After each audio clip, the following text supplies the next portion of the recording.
Hello my dear students, welcome to my channel Eduflix academy. मैं नवीन कुमार आज आप सबके बीच हमारा जो सब्जेक्ट है rainfed agriculture and watershed management का आज हम लोग टॉपिक्स पढ़ेंगे।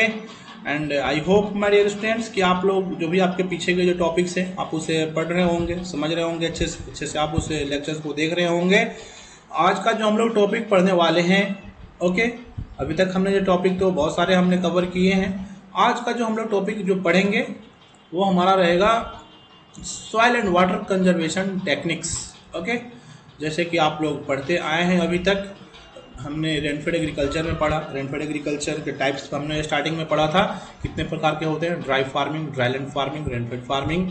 रेनफेड फार्मिंग में आप जानते हैं कि वाटर का अवेलेबिलिटी ज़्यादा रहता है, ड्राई फार्मिंग में वाटर का अवेलेबिलिटी कम रहता है, लेस देन 750 mm रहते हैं। ड्राईलैंड फार्मिंग में रेनफॉल रहते हैं more than 750 mm and less than 900 mm या 850 mm। ओके, तो अब क्या है यहाँ पे कि यही हम लोग देखेंगे कि soil and water conservation techniques, water और उसको कैसे और सॉइल को कैसे हम कंजर्व करें, ऐसे कौन कौन से टेक्निक्स हैं जिससे हम सॉइल और वाटर को कंजर्व कर सकते हैं, स्पेशली इन ड्राईलैंड एरियाज और dry areas and dryland areas. Okay, वही चीजें हम लोग देखने वाले हैं।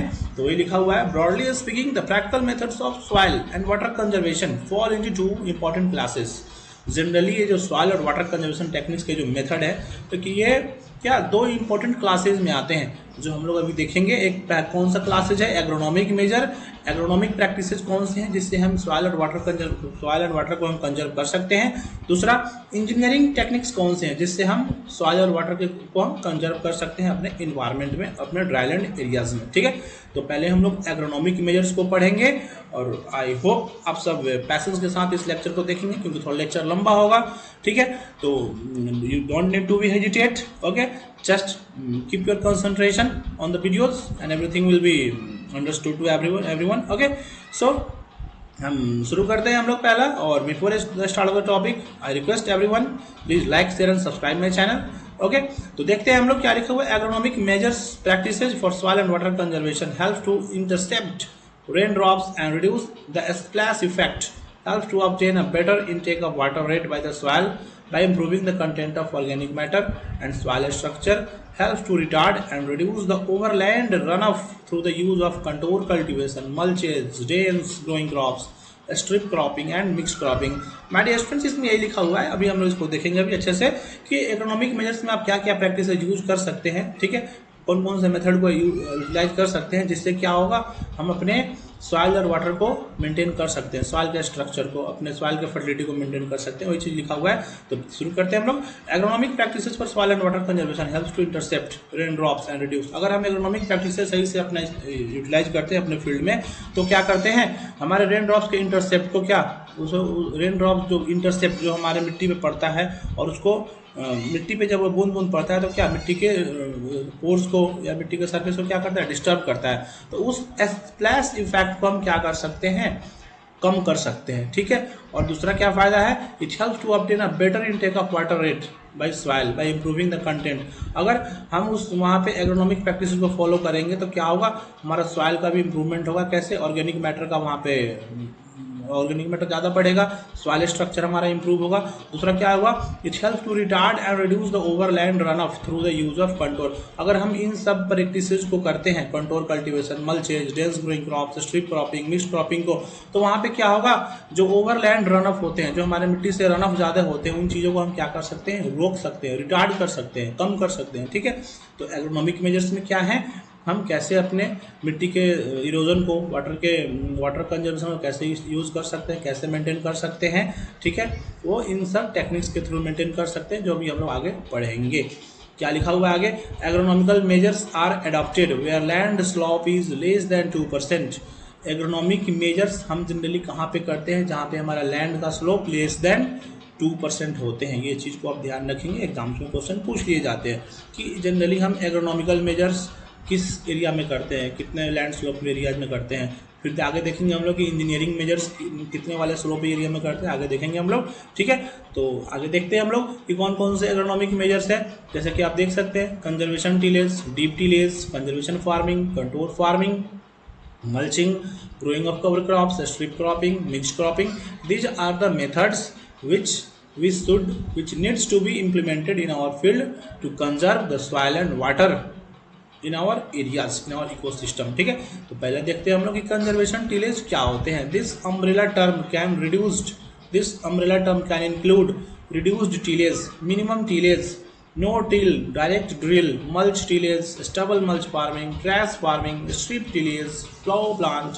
क्या लिखा हुआ है कि जो कंजर्वेशन टिलेज नाम से इंडिकेट हो रहा है कि हमें टिलेज को क्या कंजर्व करना है, कम से कम करना है। ठीक है, वही लिखा हुआ है कि इसमें हमें रिड्यूस टिलेज को कम करना है, मिनिमम टिलेज कम से कम टिलिंग ऑपरेशन करना है, नो टिल अगर ऐसा कंडीशन हो जहाँ पे ज़्यादा सॉइल इरोजन का कंडीशन हो तो वहाँ पे हमें नो टिलिंग ऑपरेशन करना ही नहीं है। डायरेक्ट ड्रिल करना है हमें, डायरेक्ट हमें जो भी सोइंग करना है, डायरेक्ट सोइंग करने क्रॉप्स का तो वह ड्रिलिंग से सीधे हमें सोइंग कर देना है क्रॉप का। मल्चिंग टिलेज हम क्या करेंगे, मल्च का इस्तेमाल करेंगे अपने क्रॉप्स लगाने के लिए। स्टबल मल्च फार्मिंग करेंगे, जो भी हमारे पास स्टबल जो भी ठीक है जो हमारे रूट स्टॉक बच जाते हैं फील्ड में पैडी हार्वेस्ट करने के बाद, शुगर केन हार्वेस्ट करने के बाद, उन चीज़ों को स्टबल को मल्च के रूप में हम यूज़ करेंगे। ट्रैश फार्मिंग करेंगे, ठीक है, स्ट्रिप टिलेज गली फसल जो लगाते हैं, प्लो प्लांट, ठीक है, इन चीज़ों को हमें क्या करना है, यूटिलाइज करना है कि in case to conserve the soil, ठीक है, to conserve the soil erosion dryland areas में। ठीक है, आगे क्या लिखा हुआ है, with advanced soil conservation programs the concept of conservation tillage is the main theme of the recommendations for cropland. Cropland में आज जैसे जैसे हम हमारे किसान के बीच में अवेयरनेस फैल रहे हैं क्रॉपलैंड को मेंटेन करने के लिए, सॉइल को मेंटेन करने के लिए, वाटर इरोजन को मेंटेन करने के लिए, आज के डेट में ये कंजर्वेशन टिलेज बहुत ही अच्छा एक मेन थीम है जो कि किसानों को रिकमेंडेड किए जाते हैं, किसानों को बताए जाते हैं कि इन टेक्निक्स को मेंटेन करें जिससे कि आप वाटर और सॉइल को कंजर्व कर सकते हैं। The application is mainly in the mechanised high production farming with good rainfall और for the control of wind erosion where there is large scale mechanised cereal production. ये एप्लीकेशन जनरली हम किस क्षेत्र में कर सकते हैं, अगर जिस क्षेत्र में हाई प्रोडक्शन फार्मिंग जहाँ अच्छे रेनफॉल होते हैं और जहाँ पे ज़्यादा प्रोडक्शन हो रही है तो उनको कंट्रोल करने, वहाँ पे विंड इरोजन को कंट्रोल करने के लिए हम क्या कर सकते हैं, मैकेनाइज्ड मतलब विंड इरोजन को कंट्रोल करने के लिए हमें क्या, इन मैकेनाइज्ड सीरियल प्रोडक्शन जो भी मशीन्स के थ्रू जो हम कर रहे हैं प्रोडक्शन उसको कम करके, ठीक है, हम इन क्षेत्रों में कंजर्वेशन टिलेज को इस्तेमाल करके अपना प्रोडक्शन को साथ में बढ़ा सकते हैं और साथ ही साथ wind erosion, soil erosion, water conservation techniques को हम मेंटेन कर सकते हैं। ठीक है, आगे हम लोग बढ़ते हैं। क्या लिखा हुआ है, डीप टिलेज। अब ये आप लोग देखिए इसमें आपको कंफ्यूजन हुआ कि हमने पहले पढ़ा कंजर्वेशन टिलेज, फिर अब यहाँ आ गया डीप टिलेज। ये मतलब क्या है, अब पहले हमने देखा था कि सॉइल इरोजन को, विंड इरोजन को मेंटेन करने के लिए, अब यहाँ पे क्या है, डीप टिलेज। डीप टिलेज कहने का मतलब है कि हम लोग कभी कभी ऐसा क्या होता है कि हम लोग कम टिलेज ऑपरेशन करते हैं, जो हमारा डेप्थ होता है बहुत कम रहता है, तो बहुत सारे ऐसे मिट्टी होते हैं जिनका जो वाटर एब्जॉर्ब करने का होता है वो उनके डेप्थ नीचे में होते हैं, तो उस केस में हमें क्या होता है, उस मिट्टी में हमें डीप टिलिंग ऑपरेशन करने होते हैं, जिससे क्या होता है हमारे क्रॉप रूट्स में पानी इजीली अवेलेबल हो जाते हैं। तो वही लिखा हुआ है, one of the reasons for low yield in semi arid areas is the limited amount of moisture available to crop roots. मतलब सेमी एरिड एरियाज में जहाँ पर रेनफॉल कम होती है तो उस केस में सबसे ज़्यादा क्या होता है कि मॉइस्चर का अवेलेबिलिटी क्रॉप रूट्स में कम होते हैं। आगे देखते हैं फिर क्या कंडीशन है, फिर the available moisture will be increased if the rooting depth is increased and it has been shown that in some cases deep tillage can help, for example on the dense sandy soils.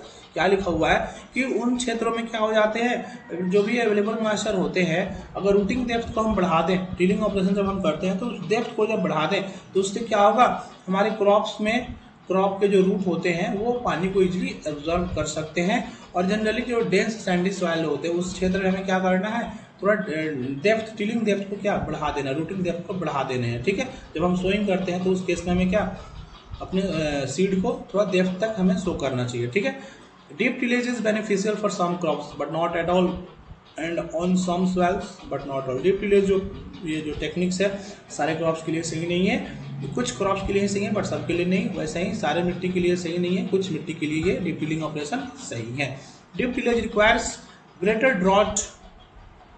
Drought power which is as usually in short supply in semi arid areas। Drip tillage जो require होते हैं generally great drought power चाहिए इनको, ठीक है, और which is usually in short supply, जो कि एक छोटे से टाइम में सेमी एरिड एरियाज में क्या हो जाते हैं, मॉइस्चर की अवेलेबिलिटी हो जाती है। ठीक है, आगे हम लोग देखते हैं आगे का हमारा क्या टॉपिक है, conservation farming.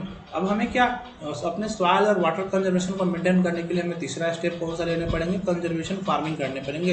It includes any farming practices which improves yield और reliability or decreases the inputs of labor or fertilizer or anything else leading towards improved land husbandry, which we have defined as the foundation of good soil conservation. Conservation farming क्या है कि हमें ऐसे farming को practice करने हैं जो कि हमारे यील्ड को भी बढ़ाए, साथ ही साथ हमारे रिलायबिलिटी सॉइल की फर्टिलिटी को भी बढ़ाए, ठीक है, सॉइल के हेल्थ को भी मेंटेन करे, डिग्रेडेशन को मेंटेन करे, और साथ ही साथ हमारे इनपुट जो भी हमारा लेबर लग रहा है उससे भी कम करें, और फर्टिलाइजर जो आप लगा रहे हैं उससे भी हम इनपुट को कम करें।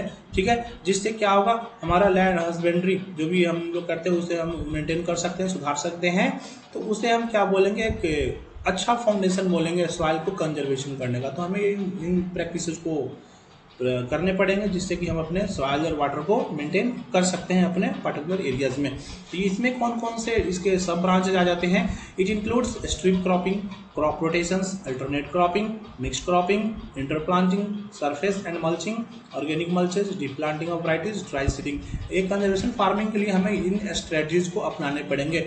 स्ट्रिप क्रॉपिंग होते हैं, फसल चक्र जो क्रॉप रोटेशन होता है, अल्टरनेट क्रॉपिंग एक साल लगाए एक साल नहीं लगाए एक सीजन में, ठीक है, मिक्स्ड क्रॉपिंग लगाएंगे, इंटर प्लांटिंग लगाएंगे, मल्चिंग प्रोसेस लगाएंगे, जिससे क्या कर सकते हैं हम कंजर्वेशन फार्मिंग को बढ़ावा दे सकते हैं। साथ ही साथ हम अपने यील्ड को भी ले सकते हैं और लेबर के इनपुट को भी कम कर सकते हैं, फर्टिलाइजर जो भी हम अप्लाई करते हैं कॉस्ट हमारा लगता है उसको भी कम कर सकते हैं। ठीक है, इन चीज़ों से हम अपने सॉइल का कंजर्वेशन कर सकते हैं। तो आगे हम लोग देखते हैं दूसरा क्या है हमारा कंट्रोल फार्मिंग। जैसे आप देख सकते हैं ये कंट्रोल फार्मिंग का यहाँ पे डायग्राम है, इसलिए आप समझ सकते हैं कंट्रोल फार्मिंग वही लिखा हुआ है। During intense rain storms the soil can not absorb all the rain as it falls, the excess water flows down the slope under the influence of gravity. मतलब ग्रेविटी के साइड में क्या होता है, वाटर का फ्लो ज़्यादा होता है, वही लिखा हुआ है। जब ज़्यादा वर्षा होती है तो क्या सॉइल हमारा पूरे पानी को एब्जॉर्ब नहीं कर पाता है जो भी उसके मिट्टी पे आते हैं। A simple practice of farming across the slope keeping the same level as far as possible is technically called. मतलब अगर हमें इस क्षेत्र इस टाइप की खेती करने हैं तो हमें स्लोप को क्या करना होगा, इक्वली मेंटेन करना होगा, लेवल सेम रहना चाहिए, जिससे क्या कर सकते हैं हम अपने मॉइस्चर को थोड़ा यूटिलाइज भी कर सकते हैं अपने मिट्टी के लिए।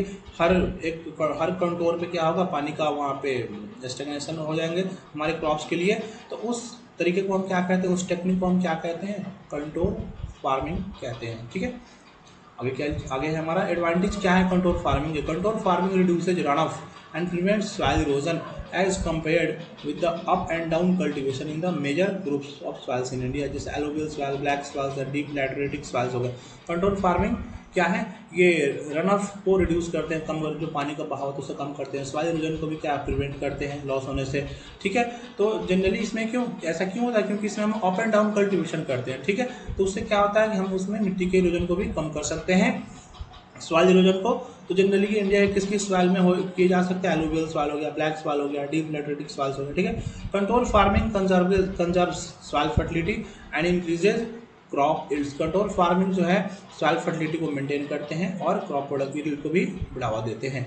आगे देखते हैं हम लोग क्या है हमारा next techniques, conservation techniques for soil and water. Surface mulches are used to prevent soil from blowing and being washed away, to reduce evaporation, to increase infiltration, to keep down, to improve soil structure and eventually to increase crop yields. Mulching हमें practices को follow करने होंगे जिससे कि हम क्या कर सकते हैं, अपने हर तरीके के समस्या को हम प्रिवेंट कर सकते हैं। जैसे सॉइल मतलब इरोजन होता है उसको मेंटेन कर सकते हैं, जैसे कि आप डायग्राम में देख सकते हैं कि मिट्टी के ऊपर ये मल्चिंग कवर किया हुआ है। तो इससे क्या होगा, ड्राईलैंड एरियाज में मिट्टी का अपर्दन जो हिंदी में बोलते हैं, सॉइल का इरोजन नहीं होगा। ठीक है, और हम अपने फसल को प्रोडक्शन भी अच्छे से ले सकते हैं, वाटर के इन्फिल्ट्रेशन को भी मेंटेन कर सकते हैं। ठीक है, सॉइल स्ट्रक्चर को भी मेंटेन कर सकते हैं और साथ ही साथ हम अपने जो भी हमारा लॉस हो रहा है उसे भी हम प्रिवेंट कर सकते हैं। तो इस तरह का हम प्रैक्टिस कर सकते हैं। इंटरकल्चर किल्स वीड्स, और इससे क्या वीड को भी हम कमी कर सकते हैं, जिससे कि हमें वीडिसाइड हर्बिसाइड्स ज़्यादा इस्तेमाल नहीं करने पड़ेंगे। ठीक है, it also break the surface crust which forms after each downpour, और ये क्या करता है, सरफेस क्रस्ट को भी तोड़ते हैं जो कि अलग अलग डाउनपोर होने के बाद क्या हो जाता है, उनका फॉर्मेशन होता है। ठीक है, उस क्रस्ट को भी ये ऊपरी लेयर को भी क्या करते हैं, ब्रेक करते हैं। ठीक है, आगे देखते हैं हम लोग growing of cover crops. Cover crops लगा के भी हम क्या कर सकते हैं, सॉइल और वाटर कंजर्वेशन को हम मेंटेन कर सकते हैं। जैसे cultivated legumes in general furnish a better cover and hence better protection to cultivated land against erosion than ordinary cultivated crops। जब हम जनरली क्या एक जनरल क्रॉप्स लगाते हैं, जैसे पैडी हो गया, वीट हो गया, गन्ना हो गया, आप जब लगाते हैं उसके अगेंस्ट में अगर आप लेगूम क्रॉप्स लगाते हैं उस क्रॉप के साथ, तो क्या होता है एक वो कवर के रूप में भी काम आ जाते हैं, ठीक है, जिससे क्या होता है वो सॉइल के इरोजन को मेंटेन कर सकते हैं, ठीक है। तो वही कहने का मतलब है कि ऑर्डिनरी कल्टीवेटेड क्रॉप्स ना करके हम क्या करें, कवर क्रॉप्स लगाएं, जिससे कि हम यील्ड भी ले सकते हैं और अपने मिट्टी के इरोजन को भी बचा सकते हैं, ठीक है। The crops and the cropping systems will naturally vary from region to region depending on the soil and climatic condition. और ये जो कवर क्रॉप्स जो है ये वेरी करते हैं रीजन टू रीजन और सॉइल और क्लाइमेटिक कंडीशंस के अकॉर्डिंग भी ये वेरी करते हैं, ठीक है। हमें किस क्षेत्र में कौन सा कवर क्रॉप्स लगाना है वो डिपेंड करता है क्षेत्र पे और मिट्टी के अकॉर्डिंग, ठीक है। The mostly preferred cover crops are green gram, black gram, cowpea gram. और जनरली जो हर जगह ये जो कवर क्रॉप्स कौन सा हम लोग लगाते हैं, जनरली ग्रीन ग्राम हो गया, ब्लैक ग्राम हो गया, काउपी हो गया, ग्राउंडनट हो गया, ये सब क्रॉप्स को हम एज ए कवर क्रॉप्स हम लोग जनरली लगाते हैं। और ये मिट्टी के इरोजन को तो बनाते ही मेंटेन करते ही हैं, साथ ही साथ हमारे सॉइल का फर्टिलिटी को भी मेंटेन करते हैं। ये क्या बायोलॉजिकली नाइट्रोजन फिक्स करते हैं हमारे मिट्टी से हमारे और आगे क्रॉप्स के लिए, जिससे क्या होता है हमें फर्टिलाइजर कम देने से भी हमारे मिट्टी का फर्टिलिटी मेंटेन रहेगा और हमारा मिट्टी हेल्दी भी रहते हैं, ठीक है। हमारा मिट्टी का वहाँ पे टॉक्सिसिटी कम हो जाते हैं। आगे देखते हैं हम लोग क्या लिखा हुआ है, स्ट्रिप क्रॉपिंग। स्ट्रिप क्रॉपिंग में क्या है, strip cropping is a system of growing alternate strips of erosion permitting crops, row crops such as maize, jowar, bajra, cotton and erosion resisting crops, close growing crops such as green gram, black gram, moth, groundnut in the same। मतलब एक ही field में हमें strip गली फसल जिसे हम कहते हैं, ठीक है। तो एक स्ट्रिप में हम मेन क्रॉप लगाएंगे, दूसरे में क्या लगाएंगे, क्लोज ग्रोइंग क्रॉप्स, जो कि क्या करते हैं उस इरोजन को मेंटेन करेंगे, ठीक है। वही लिखा हुआ है कि हमें दो अल्टरनेट क्रॉप लगाना है। एक मेज लगा दिए तो दूसरे वाले रो में क्या लगाएंगे हम, ब्लैक ग्राम, ग्रीन ग्राम को एक लगा देंगे। फिर अगर ज्वार लगा रहे हैं तो उसके साथ दूसरा क्रॉप लगाएंगे, ठीक है। वही तो उससे क्या होगा कि हम अपने इरोजन को हम क्या परमिट होने से मेंटेन कर सकते हैं, ठीक है। This practice reduces the velocity of run off and checks the eroded soil from being washed away. इस प्रैक्टिस से हम क्या कर सकते हैं, रन ऑफ की वेलोसिटी को हम कम कर सकते हैं और सॉइल जो इरोडेड होते हैं उसको भी हम मेंटेन कर सकते हैं बहने से, ठीक है। Strip cropping is essentially for controlling the run off erosion and thereby maintaining the fertility of the soil is now universally recognised. और इस स्ट्रिप क्रॉपिंग को जब हम प्रैक्टिस करते हैं तो रन ऑफ इरोजन को तो हम मेंटेन करते हैं, साथ ही साथ हम अपने सॉइल का फर्टिलिटी को भी मेंटेन कर लेते हैं। ये एक यूनिवर्सल लेवल पे अब एक्सेप्टेड हो गए हैं। स्ट्रिप क्रॉपिंग का भी बढ़ावा दिया जा रहा है किसानों के लिए। गवर्नमेंट बहुत सारे स्कीम्स प्रोजेक्ट ला रहे हैं जिससे कि हम स्ट्रिप क्रॉपिंग के साथ साथ फसल का प्रोडक्शन भी ले सकते हैं और अपने मिट्टी के इरोजन, वाटर इरोजन को भी मेंटेन कर सकते हैं, रन ऑफ इरोजन को भी मेंटेन कर सकते हैं, साथ ही साथ सॉइल का फर्टिलिटी को भी हम बढ़ा सकते हैं। Strip cropping in fact improvise several good farming practices. और स्ट्रिप क्रॉपिंग के अंदर बहुत सारे ऐसे फार्मिंग प्रैक्टिसेज आते हैं जैसे क्रॉप रोटेशन हो गया, कंट्रोल कल्टीवेशन हो गया, प्रॉपर टिलेज हो गया, स्टबल मल्चिंग हो गया, कवर क्रॉपिंग हो गया, ये सब क्या इसके अंडर में आ जाते हैं। हमने पहले भी पढ़ा था कवर क्रॉपिंग, ये सब कुछ इसके भी पार्ट्स में आ जाते हैं, ठीक है। आगे देखते हैं हम लोग, strip cropping is of the following different forms. Strip cropping के भी फर्दर सब फॉर्म्स होते हैं, सब ब्रांचेज होते हैं, जैसे कि आप देख सकते हैं contour strip cropping, field strip cropping, wind strip cropping, permanent और temporary cover strip cropping. Contour बोले तो जो हम कंटोर पे लगाते हैं उसमें भी हम अल्टरनेट करके लगा सकते हैं, फील्ड में जो हम लगाते हैं उसमें अल्टरनेट करके, ठीक है। Wind strip cropping, permanent. आगे देखते हैं हम लोग ये कंटोर स्ट्रिप, जैसे कि आप देख सकते हैं यहाँ पे, जैसे कि आप देखते हैं कि दूसरा क्रॉप है, ये दूसरा क्रॉप है, ये तीसरा क्रॉप है, अल्टरनेट करके क्रॉप लगाया हुआ है, जिससे क्या होगा हम रन ऑफ को मेंटेन कर सकते हैं, वाटर इरोजन को मेंटेन कर सकते हैं, सॉइल इरोजन को मेंटेन कर सकते हैं, ठीक है, जैसे कि आप इसमें देख सकते हैं। आगे देखते हैं हम लोग क्या है, contour strip cropping. Contour strip cropping is the growing of soil exposing and erosion permitting crops in strips of suitable width and placed across the slopes on contour, alternating with a strip of soil protecting and erosion resisting crops। Contour stripping क्या है, ये हमें ऐसे crops को लगाने हैं जो कि soil exposing and erosion permitting, ऐसे हमारे सॉइल को परमिट इरोजन होने से उसको क्या करे, कम करे और हमारे विड्थ को मेंटेन करने हैं, ताकि ज़्यादा कम से कम वहाँ पे स्पेस हो, कम से कम स्पेस हो तो क्या होगा वहाँ पे मिट्टी का इरोजन कम होगा, ठीक है। और जिससे हमारे वो सॉइल को प्रोटेक्ट करेगा और इरोजन रेजिस्टिंग क्रॉप्स, हमारे क्रॉप्स ऐसे लगाएंगे जो हमारा वो क्या है, इरोजन रेजिस्टिंग क्रॉप्स होने चाहिए, ठीक है। इरोजन को जो रेजिस्ट करे, मेंटेन कर ले। It is advisable to rotate the strip planting by sowing a non resistant crop following an erosion resistant crop and vice versa. मतलब ये क्या है, ये किसानों को एडवाइस दिया जाता है कि स्ट्रिप प्लांटिंग मतलब हमें क्या नॉन रेजिस्टेंट क्रॉप ना लगा के हमें क्या एक रेजिस्टेंट क्रॉप लगाएं और इसे हम टाइम पे रिपीट करते हैं इस प्रोसेस को। जैसे ग्राउंड नट हो गया, moth bean, Phaseolus, aconitifolius and horse gram Dolichos biflorus, ठीक है, are most efficient and suitable crops for checking erosion. ये जनरली स्ट्रिप क्रॉपिंग में हम अच्छे से लगा सकते हैं जिससे हम इरोजन को मेंटेन कर सकते हैं। The normal seed rates for leguminous crops other than ground nut do not give sufficiently dense canopies to prevent raindrops from beating the soil surface in many cases. The seed rate should be trebled. Okay, the seed rate क्या होना चाहिए, थोड़ा सा different होने चाहिए। तो जो normal seed rate होते हैं लेगुमिनस क्रॉप्स में ग्राउंड नट के अलावा, वो क्या करते हैं, वो थोड़ा डेंसिटी कैनोपीज के डेंसिटी को क्या करते हैं, वो नहीं बढ़ा पाते हैं, ठीक है। Do not give sufficiently dense canopies to prevent rain drops, ठीक है। तो इससे क्या है कि इसमें seed rate should be trebled, इसमें सीड रेट को कोई ऐसा नहीं है, कोई ज़्यादा कम होने से कोई फर्क नहीं पड़ते हैं, ठीक है। The most effective width of the control strip for cereals such as jowar and bajra is 21.6 metre and for the intervening legume. अगर कोई आप सीरियल क्रॉप लगा रहे हैं तो उसके लिए 21.6 मीटर का विड्थ होना चाहिए, और अगर लिग्यूम क्रॉप है तो उसके लिए 7.2 mm का उसमें डिस्टेंस होना चाहिए, ठीक है। Let's move forward. अभी क्या लिखा हुआ है, field strip cropping, it is the planting of field crops in one more or less parallel strips across fairly uniform slopes but not on exact contours. It is the planting of field crops on more or less parallel strips, ठीक है। जब parallel strip रहेंगे तो वहाँ पे generally हम क्या इस फील्ड स्ट्रिप क्रॉपिंग को यूज कर सकते हैं जहाँ पे यूनिफॉर्म स्लोप्स हो, but not on exact contour. जो जहाँ पे नॉन यूनिफॉर्म स्लोप अगर प्रॉपर नहीं है तो वहाँ पे हम इस प्रोसेस को नहीं लगा सकते हैं, ठीक है। तो ये लिखा हुआ है, दिस सिस्टम इज यूजफुल और रेगुलर, जहाँ पर रेगुलर स्लोप हो, कंटिन्यूअस स्लोप हो, वहाँ पे इस फील्ड स्ट्रिप क्रॉपिंग को हम लगा सकते हैं हाई इन्फिल्ट्रेशन रेट्स के लिए, ठीक है। Wind strip cropping it consist of planting tall growing crops such as jowar, bajra, maize and short growing crops in alternately arranged straight and long but relatively narrow parallel and strips laid out right across the direction of the prevailing wind regardless of the contour. Wind strip cropping में generally हम बड़े crops लगाते हैं जैसे ज्वार हो गया, बाजरा हो गया, मेज हो गया, और उसके बीच में हम अल्टरनेटली कोई शॉर्ट ग्रोइंग क्रॉप्स लगाते हैं, जिससे क्या होगा, अगर कोई विंड तेज आती है तो हमारे जो दूसरे जो क्रॉप हैं उसको हम विंड के स्पीड से हम बचा सकते हैं, ठीक है, और अपना प्रोडक्शन ले सकते हैं, ठीक है।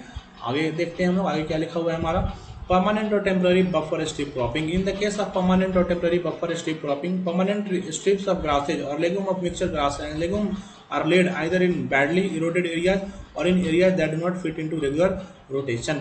Steep or highly eroded slopes in fields under, मतलब ये क्या है, परमानेंट टेम्पररी बफर। हमें क्या परमानेंटली या टेम्पररी टाइम के लिए हम ऐसे क्षेत्र पे जहाँ पे हम अपने क्रॉप्स नहीं लगाते तो उस क्षेत्र में क्या कर सकते हैं, हम ग्रास लगा सकते हैं, ठीक है। कुछ ऐसे लेगुम क्रॉप्स लगा सकते हैं जिसका हमें ऐसा कुछ उससे मतलब हमें उससे इकोनॉमिक प्रोडक्शन हमें नहीं मिल रहा है, ठीक है। तो वैसे कुछ ग्रास को हम स्ट्रिप में लगा सकते हैं जिससे क्या हो सकता है, हम अपने इरोजन को मेंटेन कर सकते हैं, ठीक है, जो कि हमारे रेगुलर रोटेशन में नहीं आते हैं, वही चीज़ लिखा हुआ है। तो उसे हम परमानेंट बेसिस पे या टेम्पररी बेसिस पे भी हम स्ट्रिप क्रॉपिंग में इस्तेमाल कर सकते हैं। These strips do not form part of the rotation practised in normal strip, उसे हम परमानेंट के लिए भी लगा सकते हैं वहाँ पे, ये हमारे क्रॉप रोटेशन के ये कोई पार्ट नहीं होते हैं, ठीक है। वही चीज़ यहाँ पे लिखा हुआ है, जिसमें हम लेगुम्स, ग्रासेज, श्रब्स वाले प्लांट्स भी लगा सकते हैं परमानेंट और टेम्पररी बेसिस पे, जिससे क्या होगा, इरोजन को हम मेंटेन कर सकते हैं, सॉइल को कंजर्व कर सकते हैं, वाटर को कंजर्व कर सकते हैं। आगे क्या है हमारा, जैसे आप देख सकते हैं, बहुत ही कॉमन कंसेप्ट है मिक्स्ड क्रॉपिंग, मिश्रित फसल जो हम बोलते हैं। Mixed cropping is the growing of 2 or more crops simultaneously in the same field without any definite row pattern. This is done by mixing their seeds. Mixed cropping ये 2 और 2 से ज़्यादा क्रॉप्स को एक ही फील्ड पे लगाना, ठीक है, बिना कोई रो को मेंटेन किए हुए। जनरली इसमें हम क्या कर सकते हैं, सीड को मिक्स करते हैं। Important objectives of mixed cropping are a better and continuous cover of the land, good protection against the beating action of the rain. ये अगर मिक्स क्रॉपिंग के ऑब्जेक्टिव क्या होते हैं, मतलब continuous cover of the land, पूरे land को क्या कवर कर लेना, और good protection against the beating action of the rain. अगर बारिश ज़्यादा हो रही है तो ज़्यादा बारिश होगी तो क्या होगा, वहाँ पे स्प्लैश होगा, वहाँ के मिट्टी क्या होंगे, सेपरेट होंगे तो क्या होगा, वहाँ पे मिट्टी का सॉइल इरोजन होंगे। तो उस केस में क्या होता है, मिक्स्ड क्रॉपिंग बेनिफिशियल होते हैं, जो क्या करते हैं, पूरे लैंड को कवर कर लेते हैं, ठीक है। Almost a complete protection against the soil, मतलब अगर उस केस में क्या होता है, हमारे मिट्टी पूरे कवर रहेंगे तो सॉइल इरोजन से हम बच सकते हैं, प्रोटेक्ट कर सकते हैं, और हमें क्रॉप को लॉस होने से, फार्मर को लॉस होने से एश्योरेंस मिल जाते हैं पहले से, ठीक है। तो ये हमारा टॉपिक है मिक्स्ड क्रॉपिंग।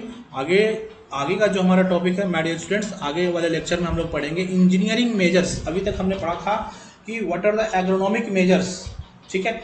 एग्रोनॉमिक मेजर्स कौन से हैं जिससे कि हम क्या अपने सॉइल और वाटर को कंजर्व कर सकते हैं अपने किसी भी एरियाज में, depending on the region, depending on the climatic conditions.